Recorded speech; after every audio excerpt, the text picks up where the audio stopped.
My mother was my father's sugar baby. Every year he would hold her in his arms and promise, "Wait for me. Next year I'll marry you." He said it for 5 years. In the end, he married a woman from his own social circle instead. My mother never got the wedding she dreamed of. After that, she became unstable and cruel. She used me as a way to get my father's attention. "Go, call your father and tell him you're sick. Tell him to come see you." But my father only frowned and yelled at me. "You're already learning to lie from your mother at such a young age? Always haunting me like this. Disgusting." They blamed all the anger they had for each other on me. Later, my father's wife gave birth to a son. He became the perfect husband and father in everyone's eyes. My mother only grew worse. She hit me harder and harder, all just to make my father come look at her once. When I was 7, I fell down the stairs and broke my leg. I begged my mother to take me to the hospital. She slapped me hard across the face. "What are you pretending for? You fall once and suddenly your leg is broken? You're just like your irresponsible father. You were born to make me suffer." My father rushed over, but he only shoved my mother to the floor in irritation. "If you use this little bastard to fake being sick and trick me again, don't expect another cent from me." Their screams and sobs tangled together. I lay on the cold floor, slowly losing consciousness. This time, could they finally stop fighting? The shouting grew louder. My father shoved my mother to the floor. I forced myself through the pain and crawled toward him, grabbing the hem of his pants. "Dad, please stop fighting. I'm okay now." The next second, he kicked me away. My injured leg slammed into the furniture. The pain was so intense my vision went dark. I curled up, trembling on the floor. My father only glanced at me in disgust. "Stop pretending. When have you ever actually been sick? Every time we take you to the hospital, nothing's wrong." He turned to leave.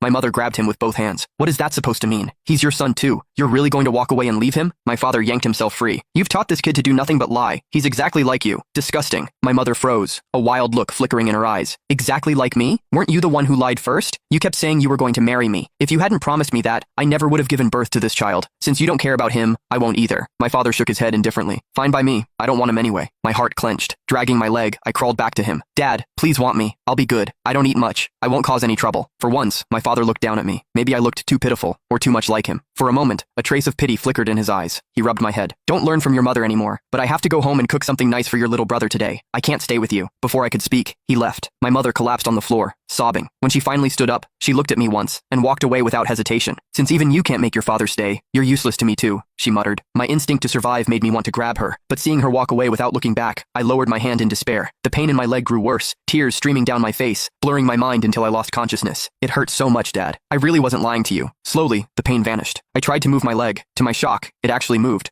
But when I turned around, I saw myself curled up on the floor, covered in injuries. That was when I realized I was already dead. I stared at my own body. My pant leg had ridden up, revealing the horrifying injury. Yet I didn't feel scared. Neither Mom nor Dad wanted me. Maybe death was the only way out. At least they wouldn't fight because of me anymore. Before I could look closer, a sudden force pulled me out of the room. When I opened my eyes again, I was watching Dad at the grocery store, picking out a rack of ribs and vegetables. Then he noticed a corner store had stocked a new batch of toy car models. He looked through them carefully, choosing 2 dark green models. A smile tugged at his mouth. "Henry's going to love these." I stared at the toy cars with envy. Ever since I could remember, I had never received a toy. I remembered when Mom took me shopping. I saw a toy car model I loved and begged for it.